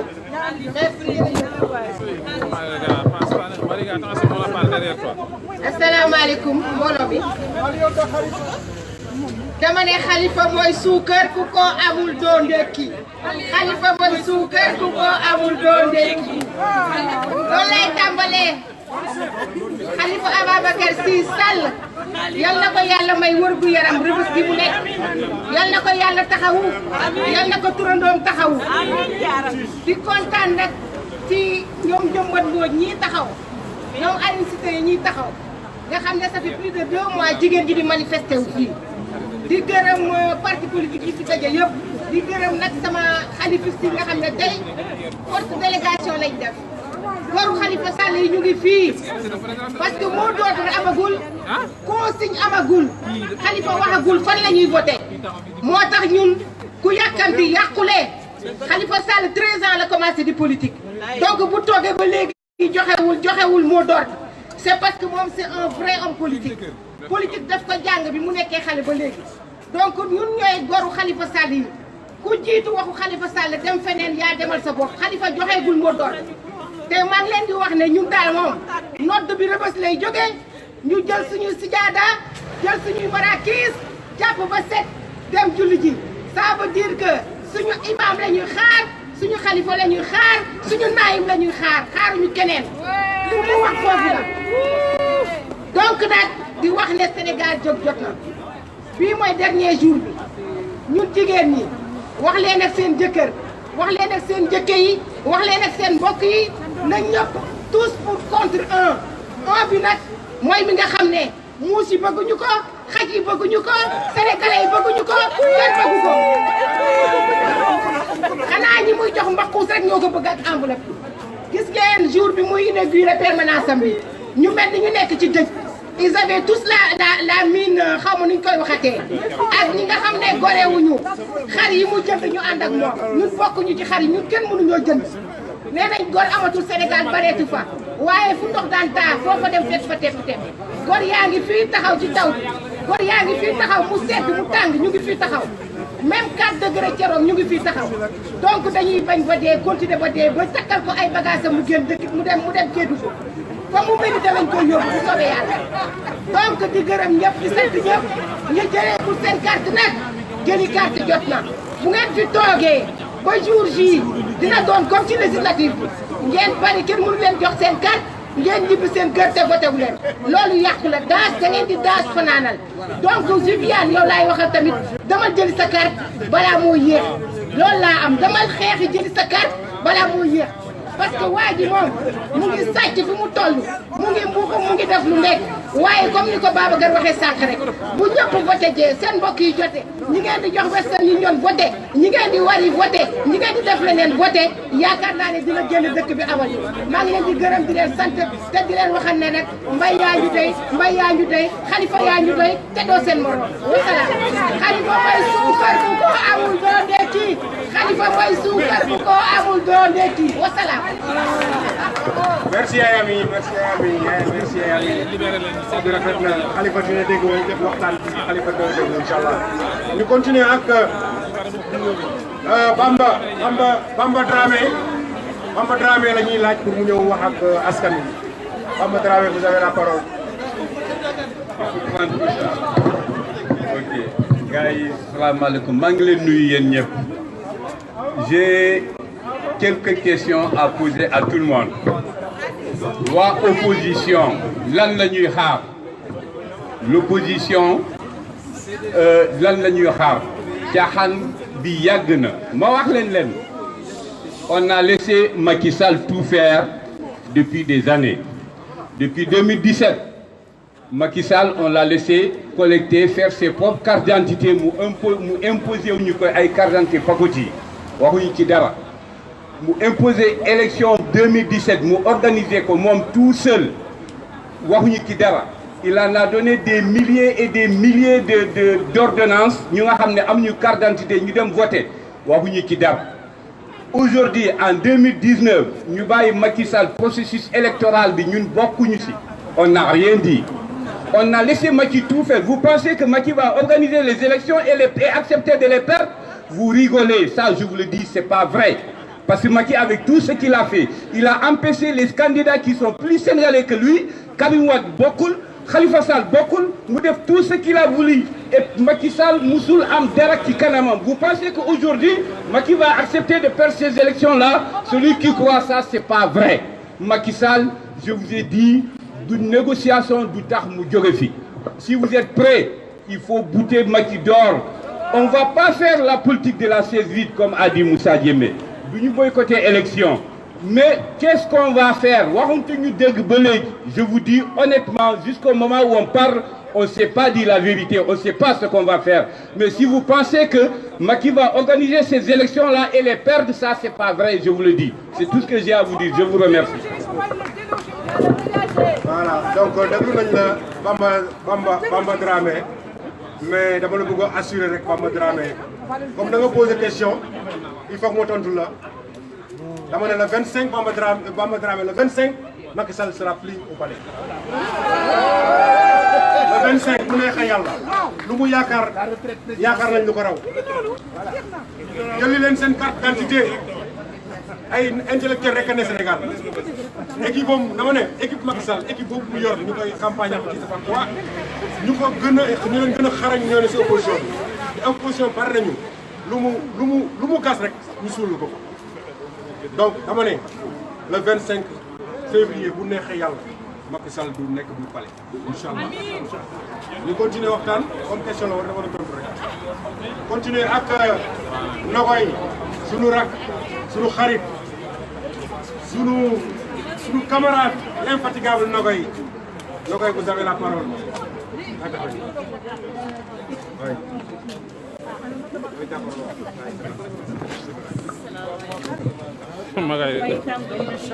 nuyu ñëpp ok on me demande de me mettre là d'habitude damay bëgg nam di gis ñi may wax ñi may waxal mais garaawul déjà di leen remercier et que di leen gërëm si seen taxawaay bu surtout jigéen ñi je ne suis pas féministe mais gis naa ne jigéen ñi daal seen taxawaay rafet na tey damay wax ci kaddu C25 ndax ma teewal leen fi waaye tamit wax ci kaddu citoyen bi nga xam te ne moom laa doon parce que tey Sénégal moo ñu tax a jóg du benn parti politique c'est important ñu wax Sénégal moo tax tey ñu jóg du parti du suñu leader du kenn c'est le Sénégal tey ku fi ñëw rek c'est parce que c'est le sang du mais il faut regarder ici là.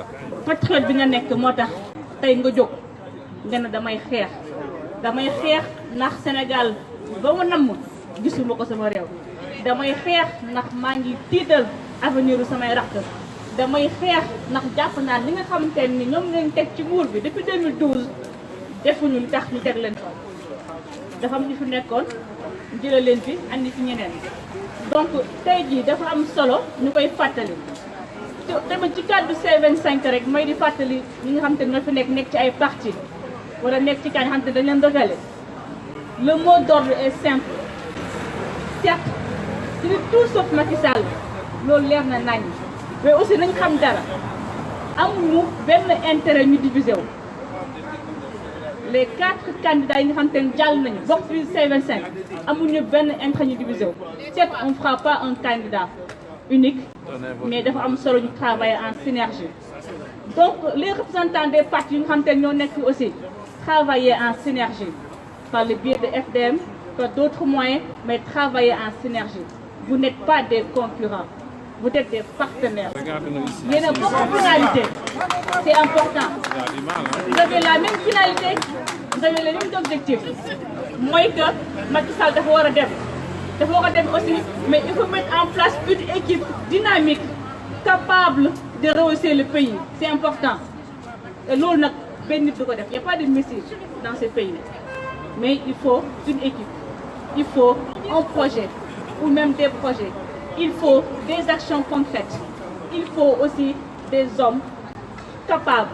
C'est important.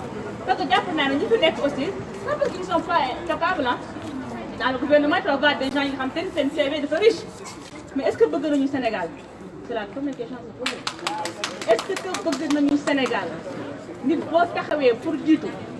Est-ce que man bëgg naa Sénégal est-ce que tey pare naa bu ñu tegee sama intérêt personnel teg intérêt dëkk bi ma fàttali sama bopp ça va supplier ndax intérêt dëkk bi est-ce que ñi nga xam te ñoo nekk ci groupe bi tey si bi Macky Sall ak ñi ko ak ñi mu àndal def nañ loolu gëw ma ko donc tey ma di leen ñaaxaat encore rek ci tour say 25 bi yëpp ngeen gën a redoubler d'efforts fexe aussi ba ñaax Sénégalais yi nga xam te ñoo fi nekk parce que c'est pas un combat de politicien il faut le dire c'est un combat de citoyen engagement citoyen la laaj tey jii quel que soit parti boo nekk quel que soit foo nekk dafa laaj le 24 février nga dem voté loolu nag pour mu am seet xëy na métti na wax nañu problème mu carte yi ñi nga xamante ni bañ ko defoon dañu war a def faisons ce travail à leur place nañu mettre en place ay dispositifs an ko wax sànq tey quoi faire effectivement c'est ça le quoi faire c'est pas autour de ce rassemblement qu'on va trouver des solutions mais c'est autour de la table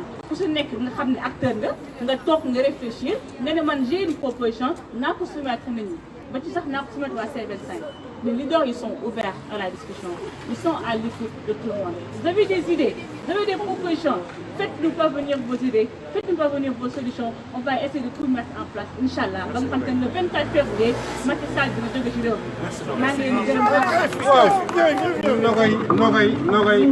Nogay you great sister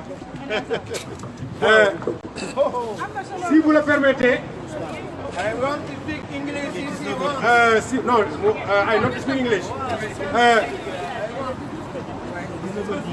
19 heures, d'accord. Timing bi la ñuy topp nit ñi. Mais dama bëggoon lancer benn message bu ndaw.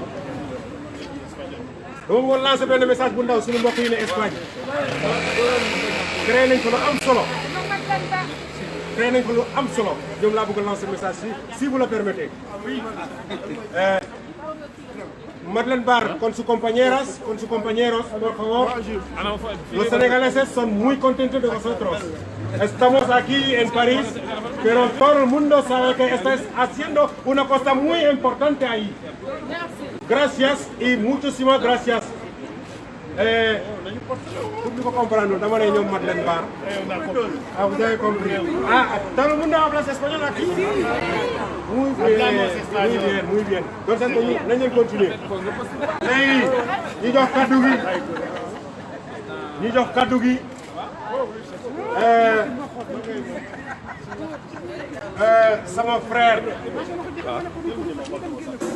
Sama frère, sama grand, sama xarit. Sama grand, sama frère, sama xarit. Wax dëgg yàlla. Nit koo xam ne nii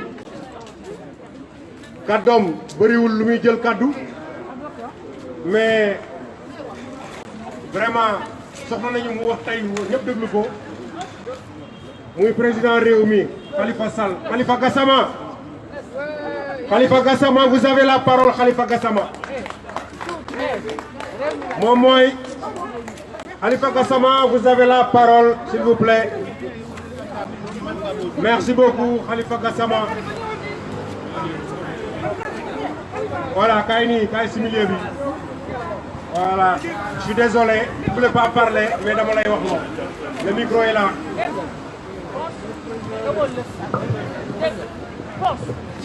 Asalaamaaleykum. maa ngi jégalu nag ci sama retard di wax ni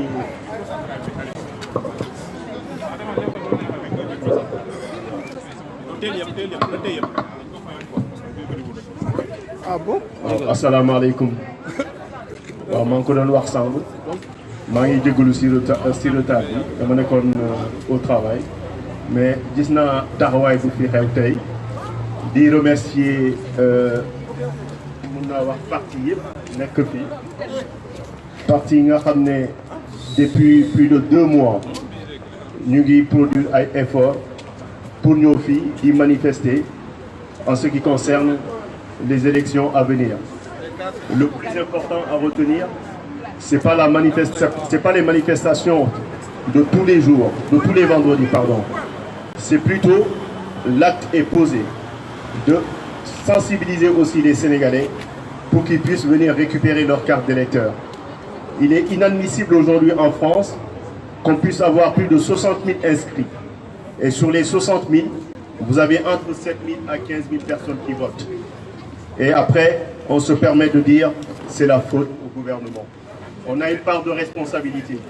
Il faut l'assumer. Et nous demandons à tous les Sénégalais, nous sommes là pour eux, pas pour nous. Nous sommes là, ce combat que nous menons est un combat pour tous les Sénégalais. Ce n'est pas parce qu'on est des politiciens qu'on veut tout simplement faire ce travail pour nous. Il faut savoir qu'aujourd'hui, la démocratie au Sénégal est ternie. L'image du pays est ternie. Au Sénégal, il fut quelques années, le Sénégal était considéré comme le pays le plus démocratique au monde, si j'ose dire. Nous avons 95% de musulmans et nous avons pourtant eu un président chrétien avec une femme blanche. En aucun moment il y a eu des manifestations contre, je dirais, quelque part, je ne sais pas comment je peux définir ça, mais vis-à-vis des autres pays, le Sénégal était considéré comme étant un pays démocratique. Aujourd'hui, l'image du pays est ternie. Et ce combat que nous menons aujourd'hui, ce n'est pas une question de pouvoir, c'est une question de nécessité. Ça fait des années que nous sommes dans ce pays. Nous avons envie de rentrer au pays en Afrique, mais à une seule condition, que le pays soit bien géré. Il est hors de question aujourd'hui de donner toutes nos ressources naturelles à des pays étrangers. Il y a des Sénégalais qui méritent, qui ont des compétences, qui travaillent dans des entreprises ici et qui ont les mêmes compétences que les Européens. Donc il est normal qu'aujourd'hui, que tous ces biens nous reviennent. Je demande aussi aux membres de l'opposition que ce n'est pas parce que leurs leaders ont été recalés que le combat est terminé. L'objectif final, c'est de tout faire pour dégager le président Macky Sall. Certes, ce n'est pas évident, mais nous devons nous unir pour être un seul homme. Le combat n'est pas terminé. Ce n'est pas après le 24 février que nous devons nous arrêter. Nous devons continuer à mener ce combat. Certes, ce n'est pas évident. Ici en Europe, les gens sont occupés. On a notre vie professionnelle. Les gens que vous voyez tous les vendredis ici devant le consulat, ce ne sont pas des gens qui n'ont pas d'occupation professionnelle. C'est des gens qui travaillent. Mais quand on regarde le nombre de Sénégalais en France qui dépasse les 300 000 personnes et qu'on voit lors des manifestations quelques vingtaines de personnes, c'est quand même un peu, si je veux dire, écœurant. Il est temps et important que les Sénégalais se mobilisent pour venir récupérer leurs cartes d'électeurs. Et le consul, soi-disant que les cartes sont disponibles et que c'est les Sénégalais qui ne viennent pas récupérer leurs cartes. N'attendez pas le dernier jour pour venir réclamer vos cartes. C'est maintenant qu'il faut le faire. C'est maintenant qu'il faut récupérer vos cartes. Vous avez le calendrier des passages pour la distribution des cartes dans différentes localités. Donc manifestez-vous pour récupérer vos cartes.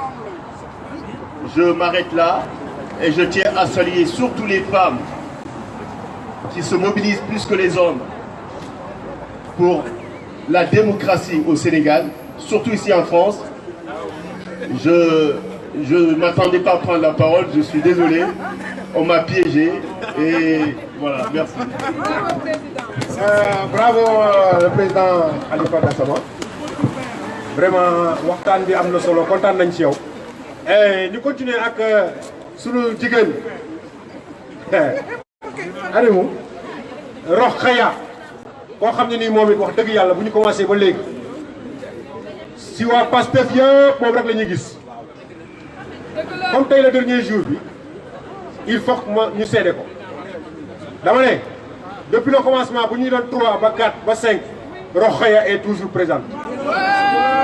Voilà, donc ñun ñëpp seede nañu donc dañ koy wax vraiment mu jëm kaw sa coordinateur Ousmane Sonko xam ni am na benn lion bu ne fii Paris fu ñu dajee opposition bi fu ñu wootee Rokhaya représenté la donc Rokhaya vous avez la parole et ce président am na bagage. ko ñaanal mu am jëkkër 2019. maa ngi nuyu ñëpp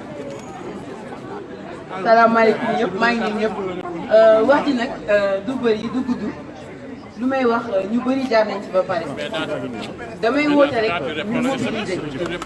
ñu mobiliser ñu bañ a décourager même candidat yi ñuy recalé militants yi ñuy recalé seen ay candidats ak militants yi dem yëpp na ñëpp mobiliser ñu jëli suñuy carte ba pare front il faut mu wax ni dama kontaan si front pour le départ de Macky Sall parce que lu bëri jaar na fi terewul ba tey ñu ngi nekk unis ba léegi on a compris à Paris que l'essentiel l'objectif du combat mooy Macky Sall jóge fi en 2019 te suñu continuer nii ñu ko jàppoon nii dina fi jóge incha allah en 2019 mais woo ñëpp à l'unité pour ñu campagne pour ñi nga xam ne suñu ñaari opposants yi des ci front bi muy Idrissa Seck ak Ousmane Sonko 2019 ak 2019 ñu gën a mobiliser gën a jàppante dans la diversité pour reprendre Mariama Thiango ñu campagne lépp daal pour jëlee fii Macky Sall incha allah. Bravo Rokhaya. Mais leen loxo Rokhaya s'il vous plaît. Merci Rokhaya sa waa rafet na waaw mais naa la débauché yow. Ñu continuer avec sunu grand. Donc on réclame la musique de Saï Saï, le voyou là. Mettez-nous Saï Saï s'il vous plaît. waaw ponkal Saï Saï vous.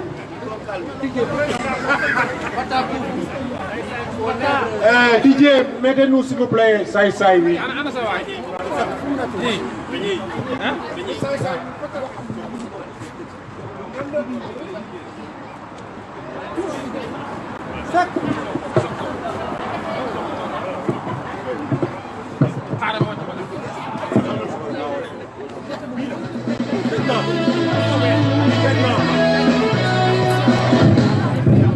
Bon gars yi, man nag je vais aller parce que ma femme maintenant là, elle doit sortir là.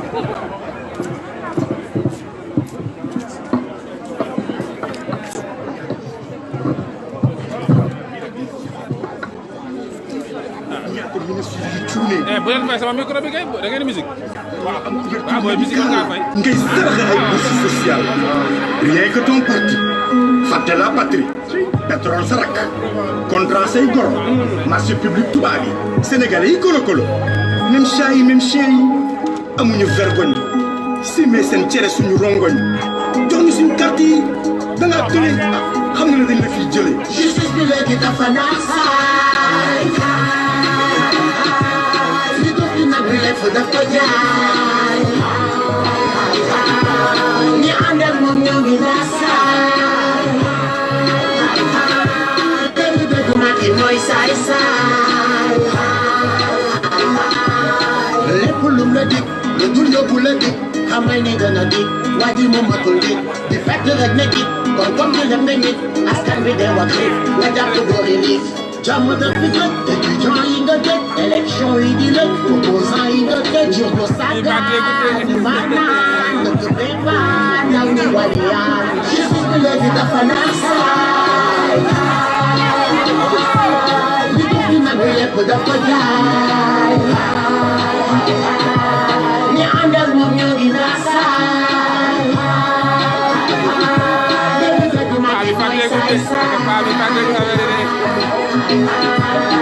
Filmé nga fa loof réew mi dootul doof say charga pour ñu xoof da nga yóbbu de soof lu wax rek waxee tey na suñu xeet lebe suñu tet bàyyi ñu fi ay det ndax ñu ma nga l'hôpital ñàkk plateau médical man lu fa teli la fal sa bopp rek la defal référendum teg sa loi bëgg nangu suñu droit waxoon ndaw ñu ay emploi payer sa du de emploi tuy sa poche ay milliards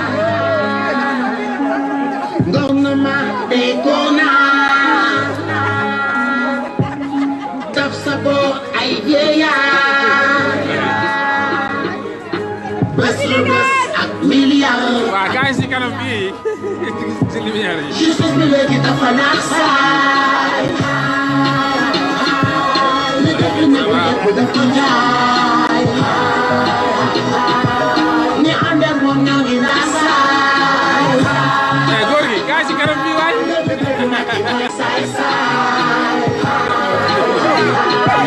justice bi léegi dafa naax saay li def li ñëw yëpp dafa jaay ñi ànd ak moom ñoo ngi naax saay léegi dëgg Macky mooy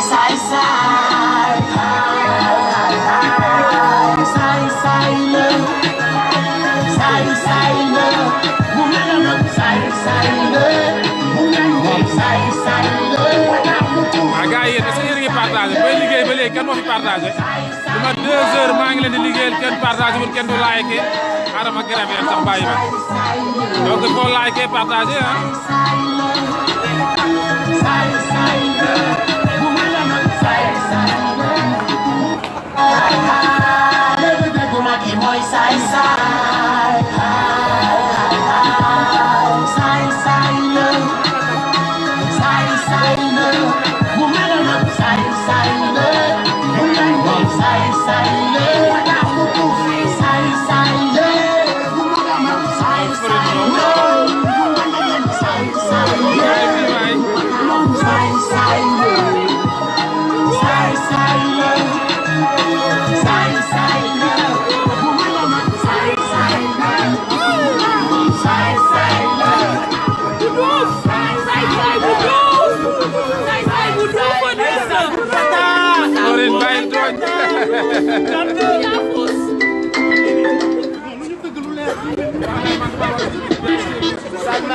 Askaraar yokkute réew mi ngeen ñu diggoon naka ba doole yi jaami yéen a fi gën a bon institution gën a fi mauvaise valeur yokku fi suñu valeur yokku fi ndax seen nguur pauvreté bi jógu fi lekkante bi jógu fi démocratie dina fi ndax seen nguur Macky dégage Macky dégage Salmaki allez dégage Macky dégage Macky dégage Salmaki allez dégage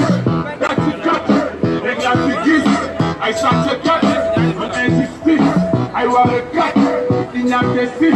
And all and cut, only in please. If I'm not cut for us, then I can get it. Oh, call it. You put a make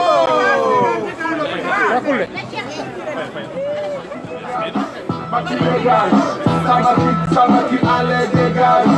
Macky dégage, Macky dégage. Salmaki allez dégage. Santé baa ngi tooy, éducation baa ngi tooy, sécurité kaaraange ak liggéey gën ci yooy. Sa dundu lépp nooy, sàcc ak gën nooy. Bu yeewul na ñu nekk yam daa doy. Fu tëdd kaa da ngeen dow ñàkk taw feex. Arrogant réew xañ na nit yi ba neex. Maintenant suñu réew daa war a xëy neex. Définitivement seen géew na dañ te jeex. Bëggatuñu leen, gëmatuñu leen. Xool ngeen ñu nax ngeen ñu bëggatuñu leen. Gëmatuñu leen, bëggatuñu leen. Sonal leen ñu wàcc leen ñu gëmatuñu leen. Ñàkk ngeen yitte, ñàkk ngor. Mënoo leen jiite sax seen gàngoor. Man ngeen defante te si soxor seen bés bu yéene ñun def ñu lor. Da ngeen di tuulee si bépp boor. Ragal ku ne jigéen ak góor. Tous les Sénégalais ont crié fort ñu ne yéen ñëpp dégagez, allez dehors. Sénégal ñëpp doyal nañ, Sénégal ñëpp tayi nañ, Sénégal foog doyal nañ si seen nguur. Sénégal ñëpp tayi nañ, Sénégal ñëpp doyal nañ, Sénégal foog tayi nañ, dañ leen suur. Macky dégage, Macky dégage, Salmaki allez dégage. Macky dégage, Macky dégage, Salmaki allez dégage. Macky dégage, Macky dégage, Salmaki allez dégage. Macky dégage, Macky dégage, Salmaki allez dégage. Bëggatuñu leen, gëmatuñu leen. War ngeen ñu nax ngeen ñu bëggatuñu leen. Gëmatuñu leen, bëggatuñu leen. Sonal ngeen ñu wàcc leen ñu gëmatuñu leen. Sale gouvernant, vrai défaillant, vrai mécréant, incompétent, impertinent, soxor méchant, foutez le camp.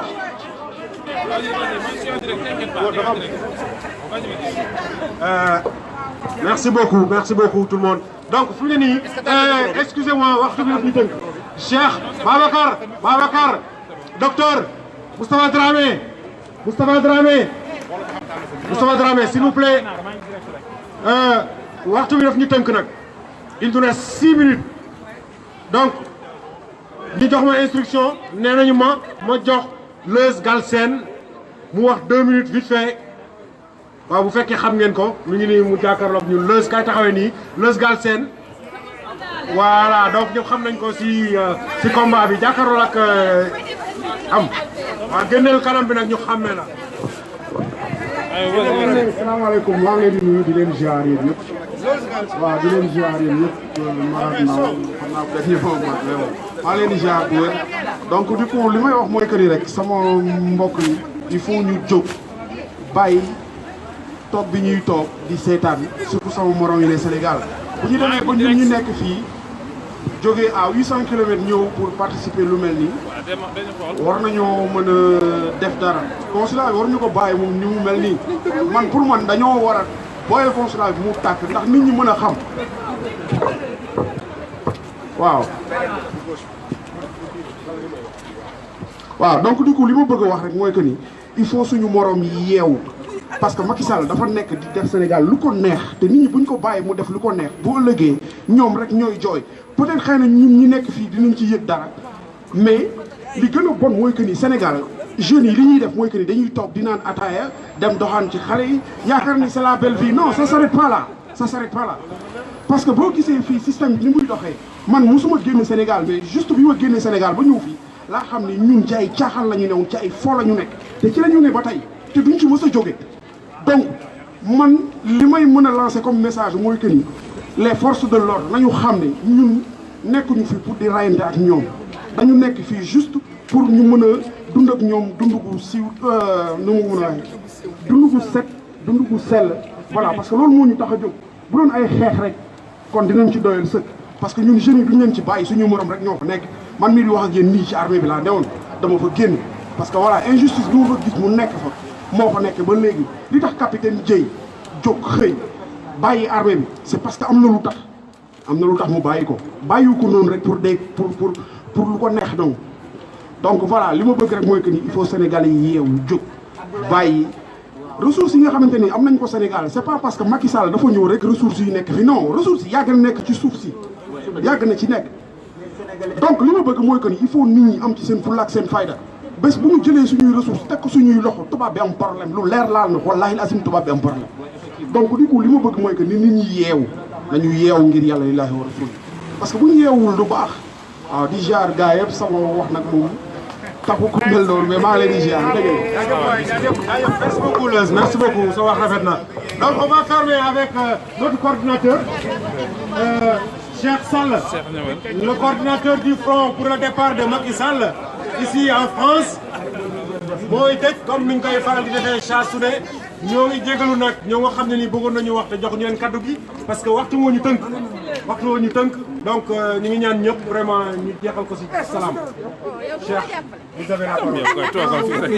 Merci mon ami mon frère mes chers compatriotes ñu ngi rafetlu taxawaay bi fii si taw bi si neige bi tey mu nekk dernier ajuma bi nga xamante ne c'est un peu particulier pour nous parce que comme niñ ko xamee ñëpp campagne bi dimanche lay ibbi te yaakaar nañ ne bu ñu gisee waatee fii opposition bi nga xamante ne la mooy nekk au pouvoir Macky Sall nekk si opposition bi loolu il faut que nit yi xam ko c'est déjà acté ku gis pôle yi nga xamante ne taxaw na coalition yi nga xam ne tey taxaw na loolu ku ko gis xam ne tey Sénégalais yi war nañ ginnaaw Macky Sall beneen xibaar bi ma leen di wax mooy nekk ñi doon laajte ndax góor gi dina ñëw wala du ñëw leer na góor gi dina ñëw mais sa tur a ngi nii taxaw wax xam nañ heure bi xam nañ date bi mais duñ ko wax mais Sénégalais yi nañ préparé wu góor gee ngi ñëw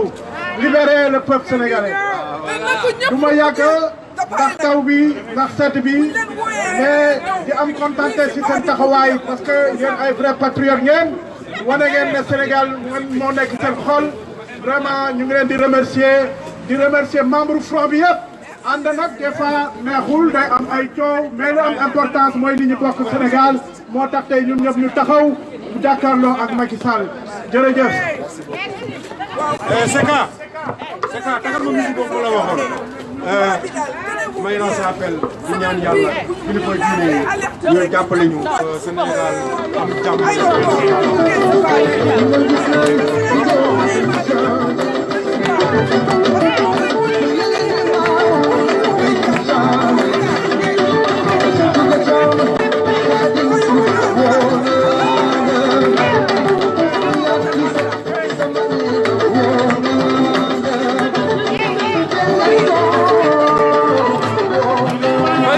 Fari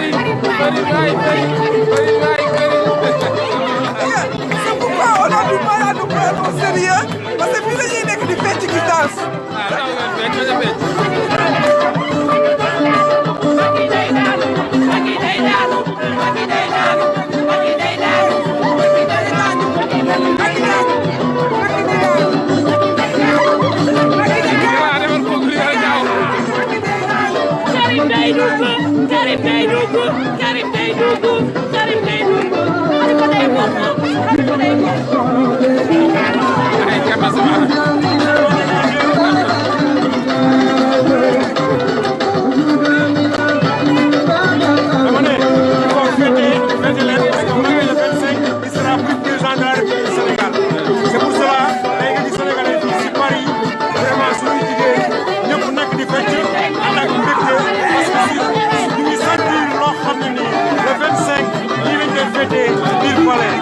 le président Idrissa Seck, Inch'Allah.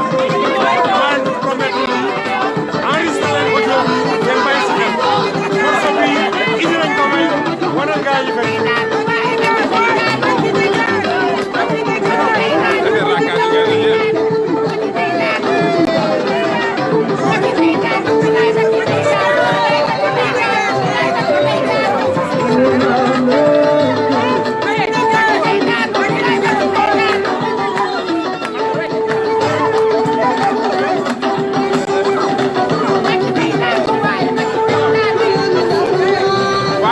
bon nag ñoo leen di wax jaajëf bi lañ nekkoon tey ci manifestation opposition sénégalaise bi front pour le départ de Macky Sall donc ñoo leen di bàyyi di leen wax ba beneen yoon incha allah rabbi ñun nag i gaa ñu si moom nday ji seex la njaaxanaa leen tëddee ku ñu woo daal di ñëw couvrir cet événement voilà donc ñoo leen wax jaajëf ñoo ngi woon fii ci consulat Paris bi di leen wax partager leen nag pour permettre ñi nga xam ne yàlla def ñu solo ñu mën a suivre événement bi fii ci Paris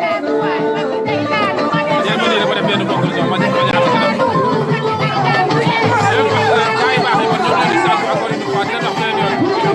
yi gaa yi su ma leen fi nekk loolu di leen wax ne ñun moom day ci yàlla waaye rek boo ñu woowee ñëw defal cet événement donc tey front pour le départ de Macky Sall ñoo ñëwoon fii ci consulat bi doon manifester comme d'habitude jaa ngeen jëf pour defal jaajëf bari moom beneen yoon merci beaucoup partagé leen rek permettre ñi nga xam ne dañoo sore ñu mën a ñëw di seetaan événement yi fii jërë ngeen jëf merci beaucoup grand c'est bon de maa ngi fermé de daa ko doon xam ba pare